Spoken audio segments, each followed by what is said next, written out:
have a post-lunch coach also. We have a little internet update. After a break, we have 1 o'clock we have this session. So what I'll do is, let me get started. And there's some more setup to be done. That can be done in the half-an-hour tea break. In the tea break, we'll do that instead of keeping you waiting. Alright, so just please a second. I have formal introductions in the book.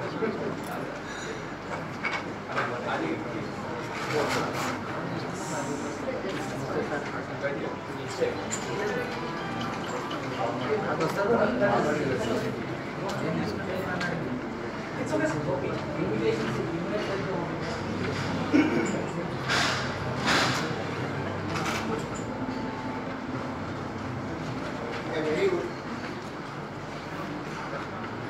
A very good morning to all of you.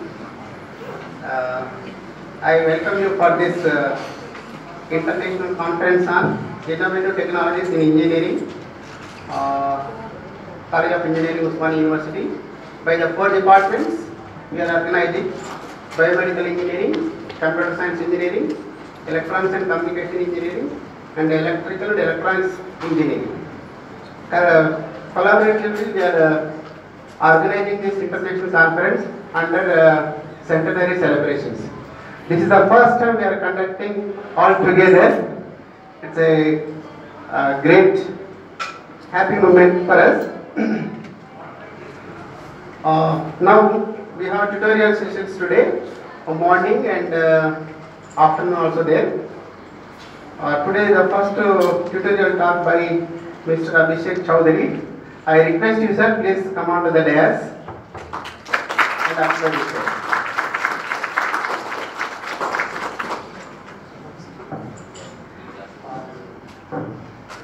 Now I request Arifuddin, sir, please present a bouquet to speaker.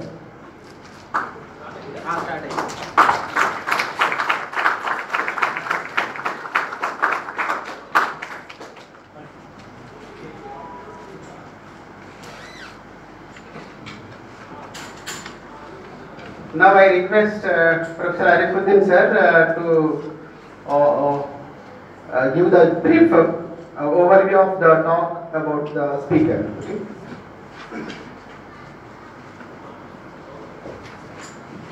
Very good morning to all of you.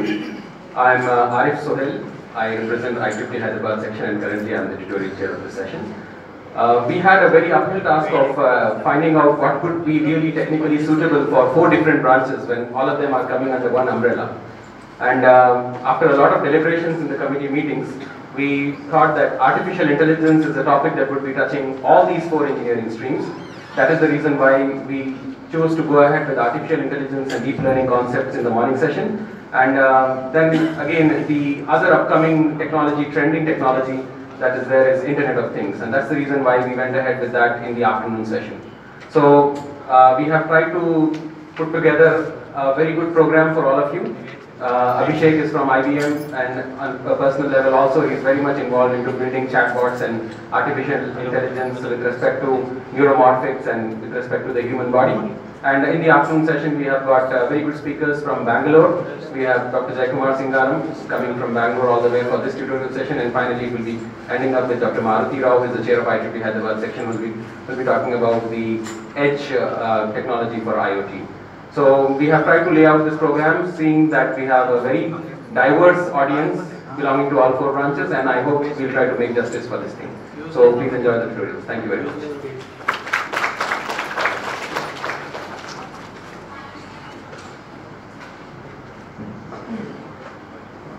Professor Arifuddin is driving forces to get the speakers from different IEEE sections. Okay, I thank you, sir, for supporting us, and I also welcome all my colleagues and IEEE sections, alumnus, and delegates, and participants, and research scholars, and supporting staff. Now I am giving a small brief biography about speaker, Mr. Abhishek Chowdhury. Abhishek Chowdhury has 20+ years of R&D in neural engineering, medical devices, technologies, telemedicines, remote diagnosis, augmented reality, robotics, like neural languages processing, machine learning, deep learning, analytics, and data science. His qualifications include engineering like medical electronics, product design, computer science, management, law, linguistics, and philosophy. And he is a multidisciplinary. And his research interests are in brain-computer interface and brain implants like electrochemical implants for Parkinson's disease and Alzheimer's disease and developmental cognitive disorders, technological singularity and transhumanism. He conceptualized and built internationally recognized awarded telemedicine devices and blended reality autonomous vehicles like Tara and cognitive robots like Angel. He is an accomplished innovator with multi-patent filings and publications. He started his career as a freelancer in 1996, working on embedded systems, compilers, and systems and cognitive autonomous systems. He spent some time working on financial regularity analytics in London, UK. He set up and led human-computer interface systems team at a Colombes, France. He worked in areas related to supercomputing like high-performance computing and intelligent systems at Hewlett-Packard. Later on, he grew and led the hardware visualization team at IBM, India between 2011 to 2015.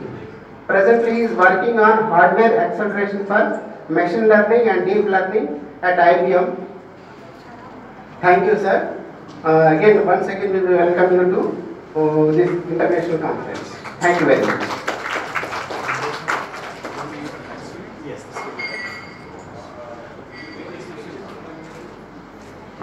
Can we?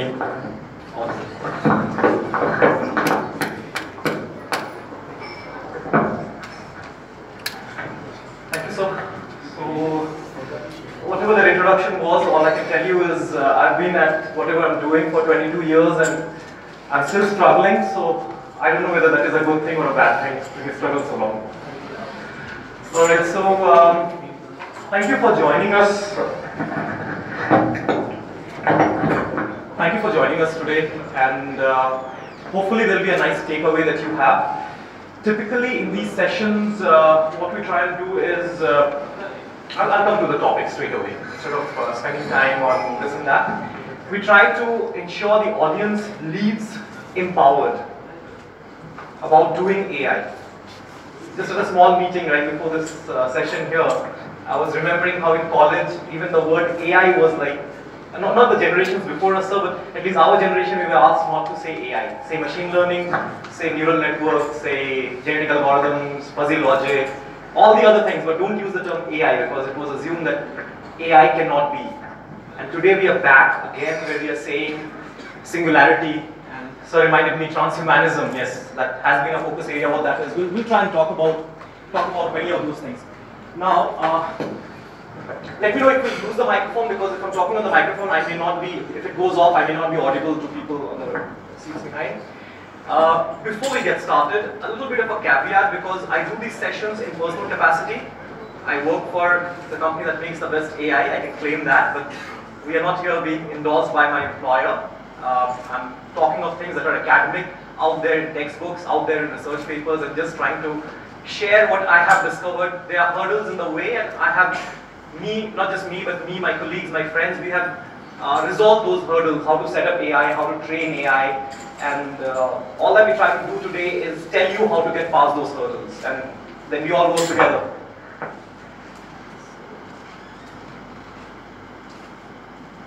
I will read this out verbatim, just as a note. So this presentation is delivered in personal capacity only, as I said. It does not have any endorsement or support of my employers or my affiliations. One affiliation is supporting it, IEEE, thank you for that. No warranties are made to the correctness of the information. User discretion is requested in the uses of the information contained herein. The information presented should not be used for any critical or life support functions, very important. We should do that only with proper authorization.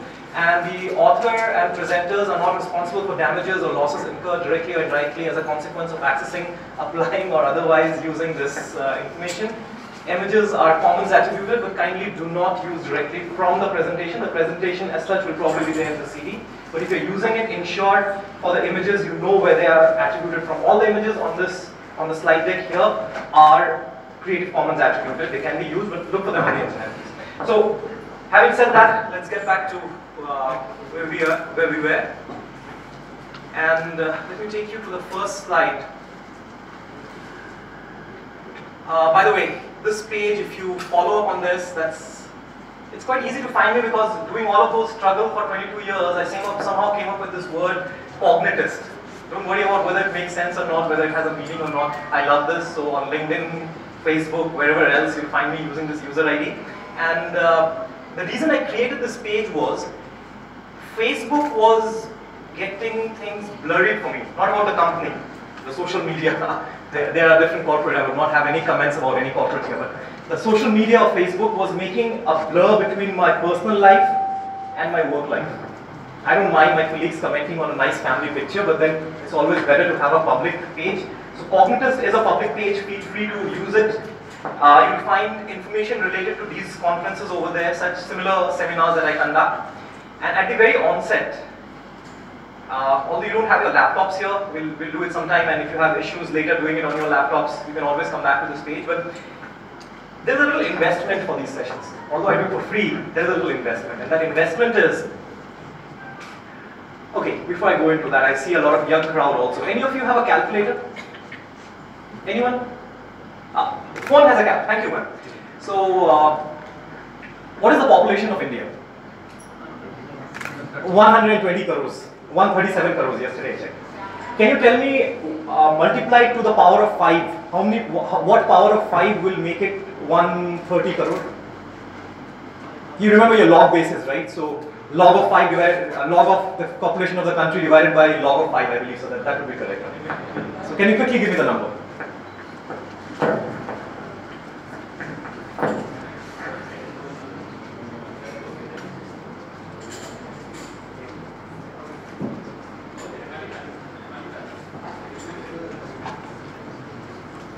Okay.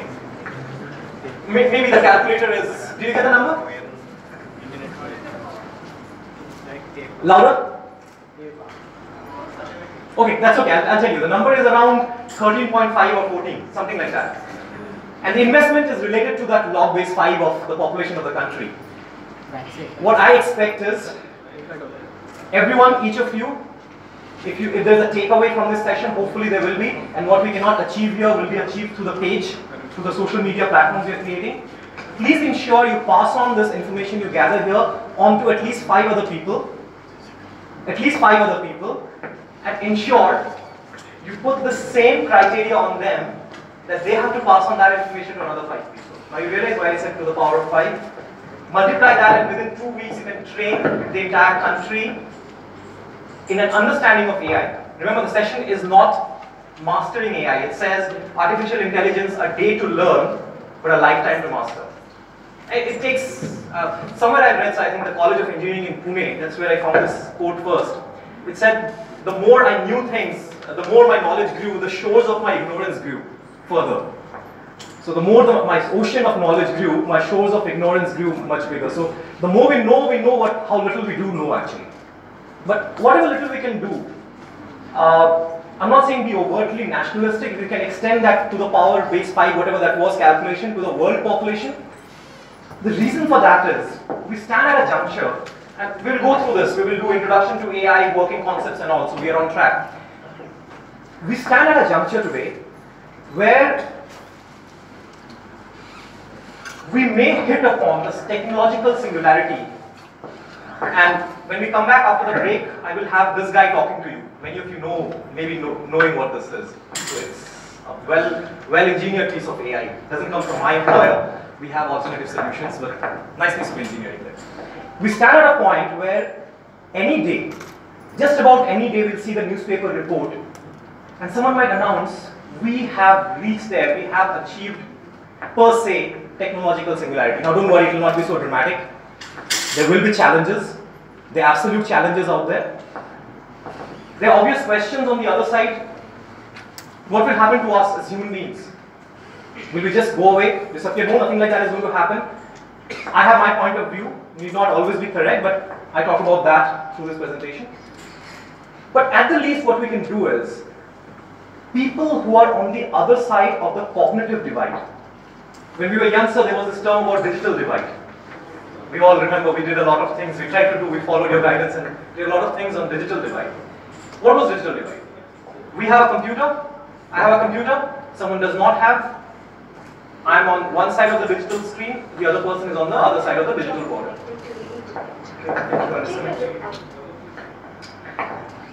In today's world, people who do not have access to cognitive technologies, all of this AI, artificial intelligence, and the entire gamut falls under the umbrella of cognitive technologies.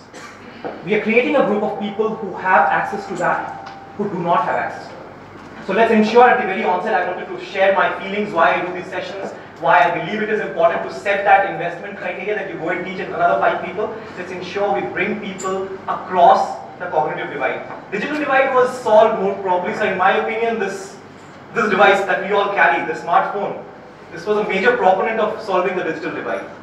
How the cognitive divide gets solved, probably there will be some devices already out there which will solve it, or we can do our part. Now let's move on. We will talk about the introduction to AI, which comes in the next chart. Working concepts, so I will give you something for your left hand and your right hand. I wanted to give you something for your laptop, but that will have to wait probably. Systems concepts, so Sir did mention that I work on hardware acceleration for AI. Without going into the specifics, I should not be and cannot be talking about anything that is intellectual property per se. We have to be careful about that. But we'll talk about what is generally available and known. Relevance of AI and cognitive technologies to, don't look at this, sorry, that slide, to today's problems. I was talking to someone about enterprise solutions, that's when it remained. And then we'll do a hands-on session. The challenge with the hands-on session here will be, we don't have a majority of people carrying their laptops. We will demonstrate, and there will be a video of this session. Hopefully the recording works, or we'll get a recording from the organizers. This will be available on the pages, and there is a nice community of, I think, over 4,000 students now. They have all done these sessions. They have the same criteria on them. So if you have questions after this session, something is not working, you're not able to get the same results that we will hopefully demonstrate. If everything is working, I've got a lot of equipment, something is certainly missing. That's how technology goes. So all of that will be there. I'll give you things for both the hands. I told you, it is important, remember. That's the easiest way to teach someone AI. What it is, we'll get to during the session. And finally, which is most important, is what next. So it should not become a monologue, it should not become a discourse which has a full stop. But every session that we conduct, every workshop we hold, every lecture, every discussion should be the beginning of something new. So we will talk about what holds in the future. So Sir was mentioning about my interest, my research interest in neurobionics, brain implants that have a therapeutic purpose. I'll give you some hints about that. We have the biomedical engineering department here. Many of you may be involved in those things. What we can do, how do we compare to the global leaders in these areas? My opinion again, may be correct, may not be correct. I'll use this platform to talk about it. Moving on to the next slide.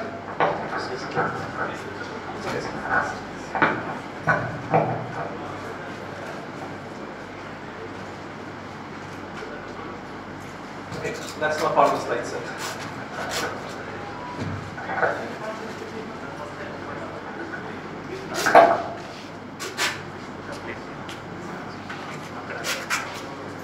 Now, let's make it a little interactive.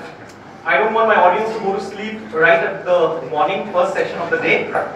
Let us start from the people around the rear benches. Can you hear me, ma'am? Am I audible? Thank you. On this side? Alright. The first question is, what is AI? What is artificial intelligence? And don't give me textbook answers, please.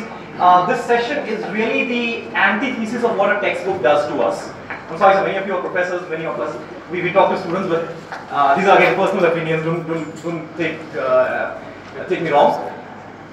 We will do what the textbook does not really tell us. The textbook tells us a lot of nice things. It will tell us what equations, what formulae, what theorem, etc., etc. What it does not tell us is, many books do, I appreciate those, but in general it is difficult for any textbook author to put in every real world problem, and that is where our teachers, our professors, they come in and help us. There's another way of learning which is in the birds of a feather kind of a group where we have Linux users groups, etc. So give me that kind of answer. Like I'll tell you, I'll begin this house for that. What was AI to me? And I remember I was in the 5th grade and we were living in a place called, okay, a little GK here, Kuch Bihar. How many of you know what is Kuch Bihar? Where is Kuch Bihar? Anyone in this audience? Alright, sir, you know where is Kuch Bihar? Where is it? West Bengal. Which part of West Bengal? Right at the, I don't know how good my drawing is, but if this is Bengal, there's a thin neck over here, and you get Sikkim over here, you have Bhutan, you have Assam, northeastern states, and our friendly neighbor Bangladesh, and we have Bihar, we have Nepal. I was living here, so obviously the proximity to Bangladesh was much closer than to Delhi. And Bangladesh TV was a common pastime for us. That was before the cables. We still had those big antennae, and I remember from Dangal movie, someone has to go and turn those antennae, right? So we had 2 antennae, one pointed to, I think, the Karshiam station, the other to Bangladesh. And why I mentioned this, there was a nice serial that used to come. Right? If it's okay, I'll just move this.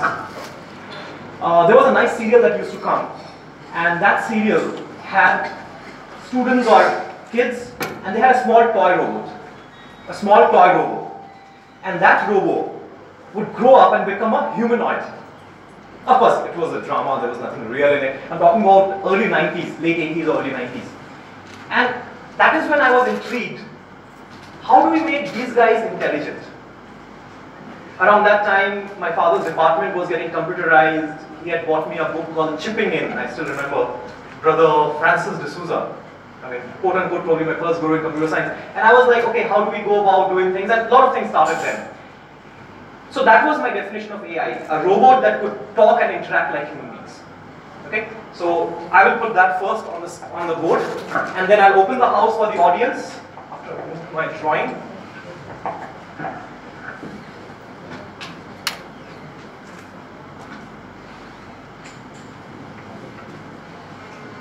Yes, so what is AI? I will put the first thing, which was, I think it was talking robots to me. Talking robots. Alright, so the next person, whoever would say, what is AI to you? In that very user's perspective, what would be artificial intelligence to you?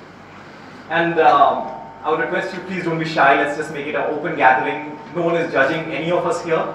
So why don't we get with the younger friends over here? Some of you. What is AI? What do you think of AI? What do you think of when you think of AI? Thinking capable. Yes, sir? Thinking capable. Can you just raise your hand so that I know where in the audience it's coming? Yeah, why don't you tell us? What is it? Thinking capability. Thinking capability. Very nice. Thinking capability. And what I will do is I will try not rub this. Because at the end of this session we will try and see where we are vis-a-vis what is our expectation. What else? Let us at least have 5 or 6 points down here. So we've talked about talking robots. How many of you know what this is?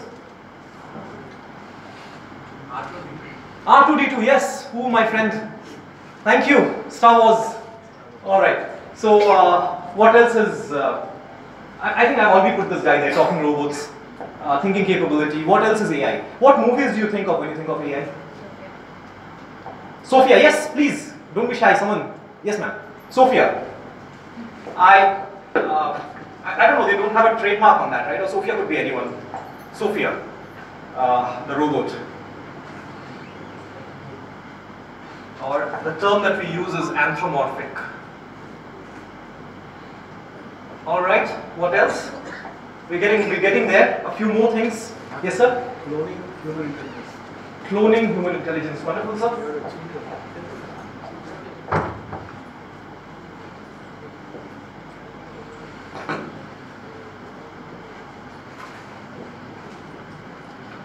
Just a second before I move on. Any doctors in the room? So I'll just say on a lighter note, my handwriting probably comes from the little time I spent in medical school. Bear with me. No offense, that wasn't a lighter note though. Anyway, who else? What else is AI? Let's just give it one more shot and then we'll move on. We'll do the rest of it. Yes, please. Learning. Learning. Wonderful.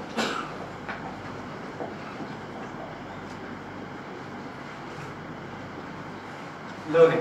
Now, I'll just put in some of the popular concepts in AI. This guy comes from Star Trek. Our friend there told us. Star Wars, sorry, not Star Trek. Star Wars. Star Trek is the TV series. What other things, what other media items come up to our minds? There was a Bollywood movie, right, about AI. Shah Rukh Khan was the robot over there. Ravan, yes.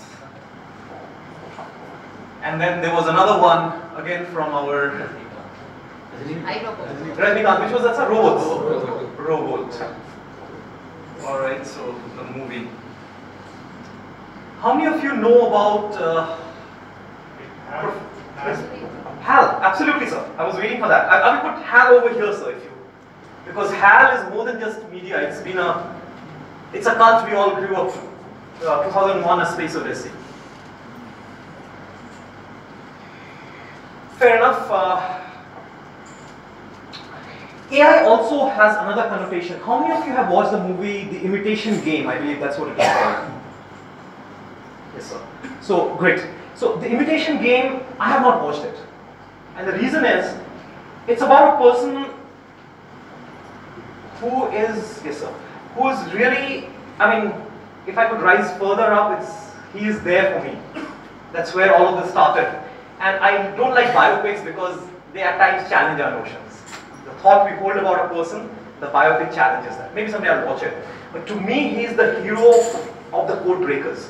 Now, I'm not saying whether the Allied or the Axis forces or anything, but what they were doing was, around World War II, there was a house around the suburbs of London where a few mathematicians were put in that house, college researchers like many of you, no cots, no beds, they would sleep on the floor, only machines in that hall, in that entire bungalow, villa, whatever it was, and their entire job was trying to break the encryption codes of the Axis forces, the other side of the Allied forces. Now, without allegiance to either of them, I'm not calling them a hero because I have an allegiance to the Allied side, but I'm calling him a hero because of what they did and what came out in the Enigma.